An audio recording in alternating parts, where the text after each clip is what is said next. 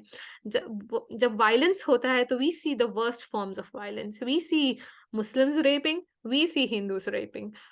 Partition is one of the biggest proof of this कि जब दो कम्युनिटी पागल हो जाती हैं और they are out to kill, nothing stops them. Theology is exploited as a scapegoat, but theology cannot do much to stop the violence. कि you know, if you just look at the sheer amount of violence which happened in partition, which happens in riots, मुझे लगता है जो लोग अगर इतना theology पढ़ लें तो शायद वो ये सब ना करें, लेकिन इसका as such मुझे ये लगता है it is more political. So I'll tell you why I think it is more political rather than theological. Paul Brass का जो अंडरस्टैंडिंग है वायलेंस का, तो उसको उन्होंने the great Indian riot machine या institutionalization of the riot system में उन्होंने लिखा कि उनके हिसाब से ये जो आरएसएस के जो अलग अलग शाखा होते हैं वो लोग बहुत इक्विप्ड होते हैं। एक आइडियोलॉजी तो होती है, आइडियोलॉजी जो है वो थियोलॉजी से बहुत फर्क होती है, वही फर्क हिंदू और हिंदुत्व वाला, और एक तरह से प्रिपेयर करती है कि अगर आप जरूरत पड़े तो किस तरह से वायलेंस इस्तेमाल किया जा सके। तो हर गांव में एक शाखा है ऐसा। तो इस तरह से वो बोलते हैं कि एक स्ट्रक्चरल एक मशीनरी पूरी प्रिपेयर्ड है जिसकी वजह से वायलेंस हो रहा है। अगर हम दूसरे ऑथर का देखते हैं, आशुतोष वार्ष्णी का, तो वो क्या बोलते हैं कि वायलेंस कहाँ होता है, या स्टीवन विल्किंसन को देखते हैं तो वो बोलते हैं कि वायलेंस उन जगह में होता है जहाँ पे पॉलिटिशियंस जो हैं इलेक्टोरल इंसेंटिव हो। तो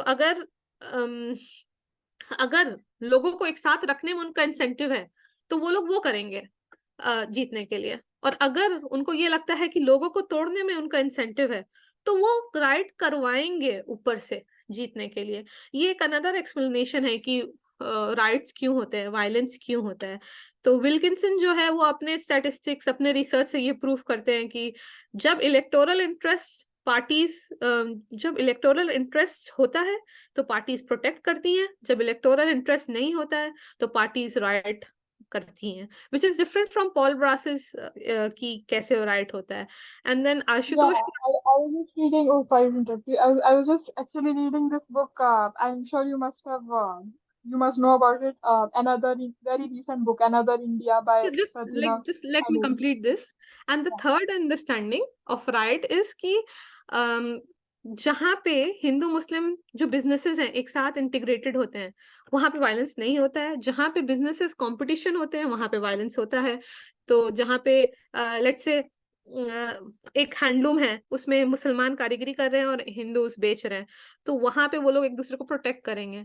लेकिन एक हैंडलूम है जो कम्प्लीटली रन है मुस्लिम से और एक है जो कम्प्लीटली रन है हिंदू से, तो वहां राइट होता है। तो दिस आर मतलब डिफरेंट एक्सप्लेनेशंस ऑफ वायलेंस जिसकी तरफ मैं ज्यादा इंक्लाइंड हूँ rather than theology. Now continue, Firasha.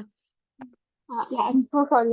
I actually was reading this book Another India by Satyanav Anil, and in that ये जो अभी आपने explanation दिया है causes of riots, that only is like explained in this book, like all the different people who have given like Paul Brass, Stephen Wilkinson, उन लोग सबका like it is summarized, and the author's thing is his opinion was this only, that ultimately the reason for the riots is like apparently it is because of electoral logic, like to mobilize Hindu voter. I thought that was very scary in a way because like utilizing like committing violence against another group of people, like to make that as a basis of like, I thought that was very sobering in that. Yeah, that is true. It is very scary also that आपने मुसलमानों को inconsequential बना दिया है votes में। तो if they don't have any real say and if they don't develop it sooner, then yeah, all kinds of violence can be propagated and done. Yeah, Muslims need to have their own political standing, but I don't know. And they had one. They have lost it. अब it's a long way ahead to gain it back, but inshallah, let's be hopeful. Um, uh, I like the point that Shihab has brought up in the chat box. He's saying that a major aspect that we haven't discussed yet is the role of right-wing capitalism in propping up right-wing governments throughout the world, including India. I agree. I completely agree. Right wing capitalism सही में लोग बहुत समझते हैं ना, बहुत sanitise लगता है ना कैपिटलिज्म जब देखते हैं हम लोग. लिबरलिज्म बाहर से बड़ा सैनिटाइज लगता है, अच्छे मॉल्स, खूबसूरत गाड़ियां, ये. But it is I mean, I'm almost sounding like a socialist, but it is on the bloods of that it is built. और कैपिटलिज्म और पॉलिटिशियंस का जो नेक्सस है, ये बीजेपी ने इतना लाइक पिनिकल में ले गया है बिल्कुल इसको, that it is hard to not look at it. And how like openly they do it. Electoral rolls वगैरह को वो कर दिया. कोई भी पार्टी कितना भी पैसा दे सकती है, इतना सारा. लाइक जो हम लोग ने लास्ट किताब पढ़ी बुक क्लब में जोया हसन की, तो उसमें लिखा था कि INC से 6 times ज्यादा money they had BJP, and this was a declared amount. So forget about undeclared amount कितना होगा. And of course, if you have अनाप शनाप money, आप अनाप शनाप काम करोगे, आप सोशल मीडिया एक्सपर्ट्स हायर करोगे, आप अपना एक वर्ल्ड व्यू, एक नैरेटिव बना के रहोगे. इतना पैसा देके तो कोई भी कुछ भी कर ले. तो आई एम नॉट सरप्राइज कि एवरेज हिंदू जो है वो एक दिन उठता है, वो व्हाट्सएप में देखते हैं कि अरे जा मेरे पे जुल्म हो रहा है और मुसलमानों ने जुल्म किया है. और एंड दे, क्योंकि they are being systematically fed, like they are being fed, and anyone can be susceptible to it. I can be susceptible to it. अगर मैं रोज रोज उठ के ये मैसेज देखूं फला कौन से जगह में मुसलमानों ने हिंदुओं को मार दिया और यही न्यूज मैं 4 बार देखूं, I'll become like, I'd be like नहीं अब तो मुझे वोट करना है बीजेपी को. तो this link between money and is definitely something which needs to be like discussed. Yeah, लोग बोल भी रहे हैं कि इसका एक अलग सेशन होना चाहिए. Yeah. People are giving suggestions also कि capitalism in Islam, especially in current age, can also be a topic of discussion. We need another speaker for that. I have no idea about it. So Asma, do suggest a speaker if you can be one, or if you know someone who can speak on this. We are Sure, open to suggestions. मैं कोशिश करती हूँ इंशाल्लाह.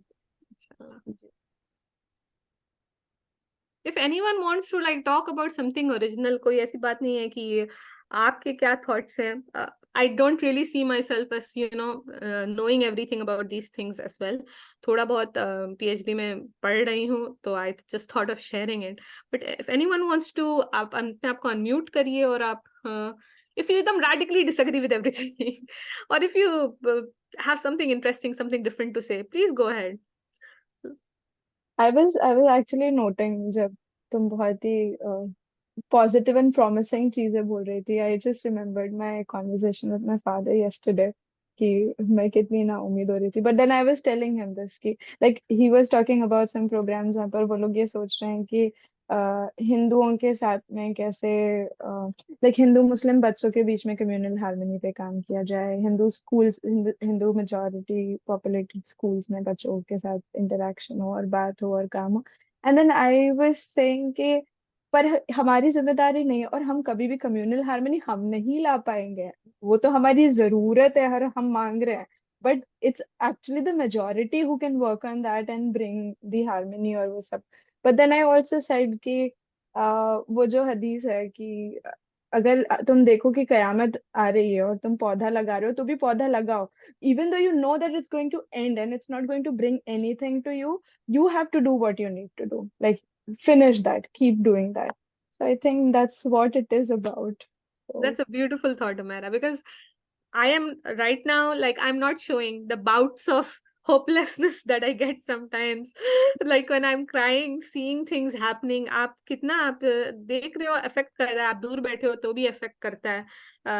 रूह कांप जाती है कभी कभी कुछ ऐसे videos आते हैं. And आई मस्ट एक्नॉलेज कि बहुत डिफिकल्ट होता है इन टाइम्स में होप देखना, but being a student of history and being a student of politics, I know one thing, nothing is constant, nothing is constant. And another thing, being a believer, नाउमीदी कुफ्र है।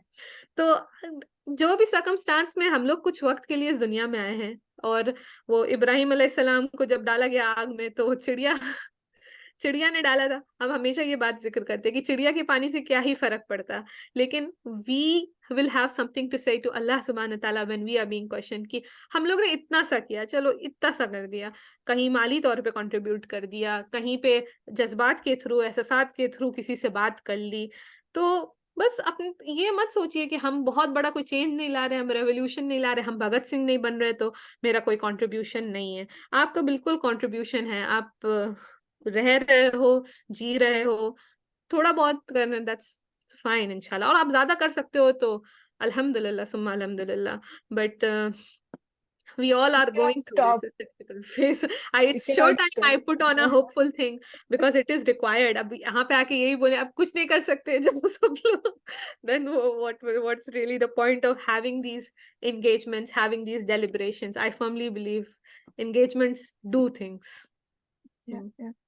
Surviving this onslaught itself is an accomplishment, इंशाल्लाह। जी बिल्कुल, जिहाद ही है ना, हम जो रह रहे हैं, अभी भी ला इलाहा बोल रहे हैं, सही। जो बेसिक चीजें कर रहे हैं, we are surviving this, We are इंशाल्लाह। surviving this। और तभी तो हम लोग को कभी कभी जैसे ये मुस्लिम ओनली स्पेसेस होते हैं, तो अच्छा लगता है, मतलब बात करना, जाहिर करना, क्योंकि हमारी फीलिंग्स भी तो बहुत वैलिड है ना। अगर हमें रोना आ रहा है, हमें बेबसी महसूस हो रही है, तो कभी कभी सिर्फ ये बोलने से कि नाउमीदी कुफ्र है, कुछ क्या कि उतना फर्क नहीं पड़ेगा, but just sharing it what we are feeling, it's required, and that's why we need. शायद सेक्युलर नेशनलिज्म के अंदर मुस्लिम ओनली स्पेसेस जो हैं वो उतना ज्यादा एनकरेज नहीं हो, रिकमेंडेड नहीं हो, but I very firmly believe कि these spaces are required. Yeah. हो गई। Discussion चाहिए perhaps. What I wanted to say is that yes, आपने सही कहा कि नाउमीदी कुफ्र है, और अपने आप को हौसला देना, दूसरों को हौसला देना है कि हम सबको मिल के आगे बढ़ना है। जस्ट एक थॉट कभी मुझको पर्सनली एक एक्सपीरियंस शेयर करती हूँ, हौसला देता है कि पब्लिक स्पेसेस में हो या क्लोज स्मॉल ग्रुप्स में हो, विद बैक होम के लोग के साथ, we think of we become identity conscious as Muslims.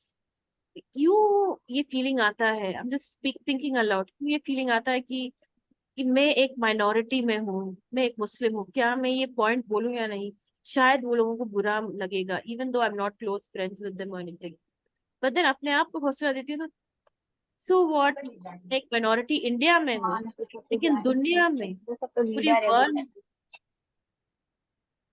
पूरी दुनिया में it's a majority. Islam is the second largest religion and is growing rapidly, inshallah. So that itself is a very big boost and catalyst to confidence. I just wanted to share that thought. Ki minority mindset, of course, all of us are very confident young people. I feel we can also encourage this confidence in others also. Ki don't categorize yourself as a minority in the mind. Statistically, we are a minority. But in the mind, let us think of ourselves. I'm not saying to dominate others. We should think of ourselves as a majority, but as But being Muslims, comfortable that's the right in our own skin. Yes. Yeah, that's true.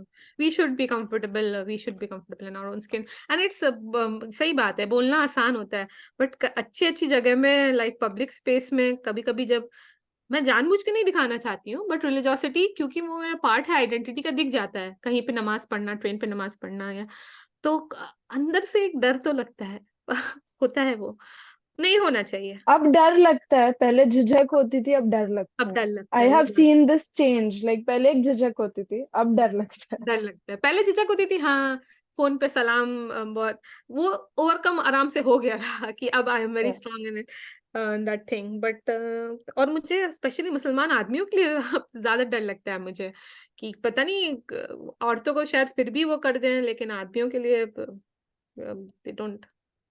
But ये भी है कि डर की वजह से you don't get, अगर डर की वजह से हम अपना एक्शन बदल दिए, what is power? Power is someone's ability to influence your action.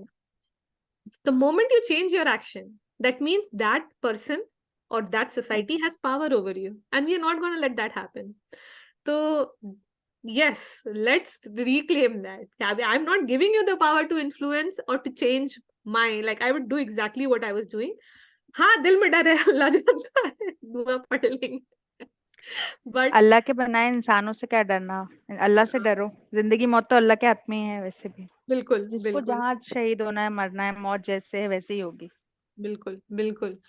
तो it's a very empowering thought, and yeah, so recognize कि sometimes there can be fear, but also recognize we are bigger than our fear. Yeah. Okay. Jazakallah khair, Tanya, for such an amazing presentation, and I thank everyone for really great questions, thought-provoking questions. तो बहुत अच्छा discussion भी हो गया उसकी वजह से। अखिलिमा ने पहले भी शेयर किया था, अब दोबारा शेयर किया। हमारे ग्रुप की डिटेल्स कुछ लोग पूछ रहे थे कि कहाँ अपलोड होगा, क्या है। तो अभी जो चैट बॉक्स में मैसेज आया आप लोग देख सकते हैं, इसमें यूट्यूब चैनल का भी लिंक है, हमारा इंस्टाग्राम पेज है, फेसबुक पेज है, we have a Twitter account as well. तो do follow us and subscribe to our channel. हम हर संडे मिलते हैं 3 बजे, तो आप अगले संडे भी आ सकते हैं। We will be having a session. I thank everyone once again. Jazakallah khair for being here and जज़ाकल्लाह participating. खैर। अल्लाह ताला हम सबको दीन में साबित कदम रखे, दुनिया की समझ दे, हिकमत से हम लोग सबसे काम लें, और हम सबको हमारी इज्जत, आबरू, माल, बच्चे, औलाद सबको हिफाजत में रखे। आमीन सुम्मा आमीन। जज़ाकल्लाह खैर।